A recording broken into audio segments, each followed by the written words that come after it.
ও ভাই রে ভাই, এই খুব কঠিন একটা গেম এটা।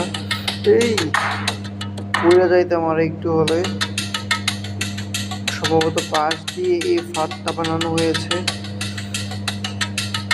খুব আস্তে আস্তে ধীরে ধীরে যাইতে হবে এই জায়গাটা দিয়ে। সামনে কি আছে দেখা যাচ্ছে না। এই আসতে বলটা এখন চেঞ্জ হলো, এটাকে ভেঙে আমাকে সামনের দিকে এগিয়ে যেতে হবে।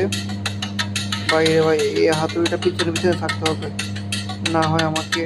এই রে শেষ, একটা বল শেষ হয়ে গেল। আমার হাতে যে চান্সটা ছিল, এই চান্সটা, এই যে বের গেলাম। এই যে এখন বলটা চেঞ্জ হবে, ছোট হয়ে গেল।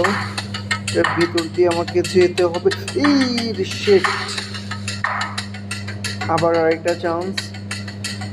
আল্লাহ জানে শেষ মুহূর্তে থাকতে পারি কিনা। খুব সাবধানে যেতে হবে। এই আস্তে আস্তে আস্তে আস্তে খুব সাবধানে যেতে হবে। এই তো পার হওয়া গেল। ইস, আমাকে খুব সাবধানে যেতে হবে, এটাই লাস্ট চান্স। শিট।